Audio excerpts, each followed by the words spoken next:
Tarbiyah Sunnah Channel. Lillah, nyunnah, merenah. Saat ini di media sosial ada video yang viral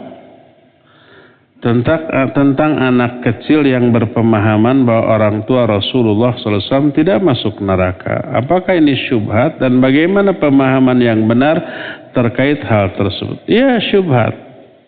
Mungkin anak kecil itu alat, dijadikan alat oleh orang tua atau bahkan dai ustadz yang berpemahaman seperti itu.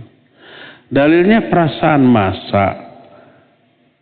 Wanita yang melahirkan manusia terbaik, yaitu Nabi SAW, masa ahli neraka, kan gitu. Masa manusia terbaik lahir dari rahim ahli neraka. Pakai perasaan kan ya? Kalau begitu, mestinya tidak ada nabi yang orang tua atau anaknya durhaka. Mestinya ya. Tapi realita yang ada nggak nabi tapi orang tuanya durhaka atau anaknya atau istrinya durhaka? Ada? Banyak. Nabi Nuh dan Nabi Lut. Dua istrinya, maksudnya istri masing-masing dari Nuh, istri Nabi Nuh dan Nabi Lut, dua-duanya ahli neraka. Kata siapa? Kata Al-Quran.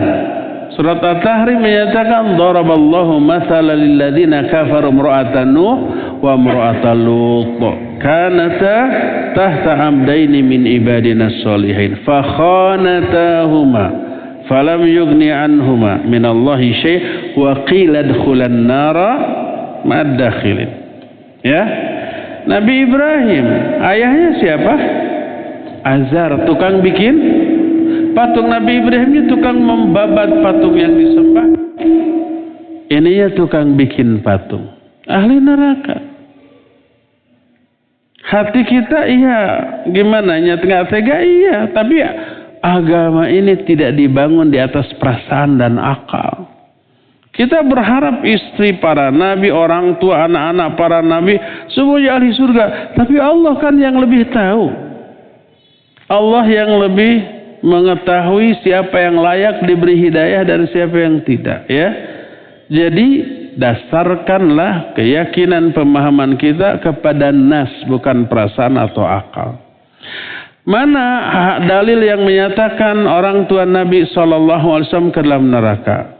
Saya bacakan dua hadis saja. Di antaranya Nabi SAW sebelum menaklukkan kota Mekah, di perjalanan beliau singgah ke kuburan ibunya di Abwa. Terlihat oleh Umar nangis.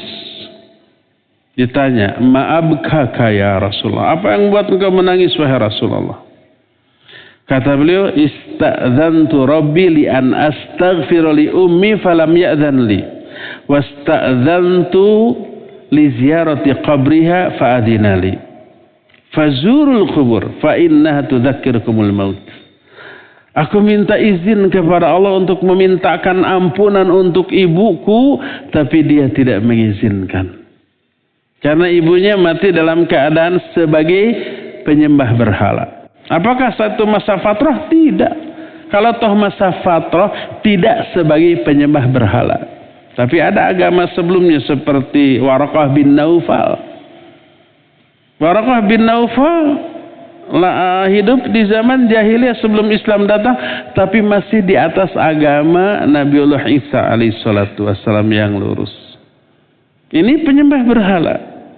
Aku minta izin kepada Allah untuk memintakan ampunan untuk ibu, tapi dia tidak mengizinkan. Lalu aku minta izin untuk menziarahi kuburannya dan diizinkan. Maka ziarahlah ke kuburan, karena itu mengingatkan kalian kepada kematian. Datang seorang sahabat, ya Rasulullah, aina abi? Wahai Rasulullah, di mana bapakku sekarang? Bapak itu sudah meninggal dalam keadaan musyrik. Kata Nabi alaihi salatu wasallam, abaka huwa finnar, dia dalam neraka. Sahabat ini sedih, kemudian melangkah pergi, tak berapa lama dipanggil. Kata Nabi SAW, inna abi wa abaka finnar, sesungguhnya ayahku dan bapakmu berada di dalam neraka. Dua hadis tadi sahih riwayat Imam Muslim, terdapat dalam kitab Sahih Muslim. Ini yang menunjukkan kedua orang tua beliau berada dalam neraka. Ini nas. Kita sedih kecewa, iya sedih kecewa, tapi ini nas. Nggak boleh nas ditolak hanya karena apa? Perasaan. Kalau begitu tolaklah ayat yang menyatakan bahwa kedua istri Nabi Nuh, Nabi Lut itu ahli neraka. Coba tolak dengan perasaan. Gak mungkin masa seorang Nabi diberi pasangan sedurhaka itu. Itu perasaan kan? Kalau Fir'aun yang durhakanya nggak ada bandingannya di zamannya, nggak ketulungan, kok istrinya solihah. Ini ayat kayaknya terbalik. Bahaya itu. Ya, kalau pakai perasaan begitu, kenapa Nabi istrinya durhaka pada orang tersoleh di zaman itu?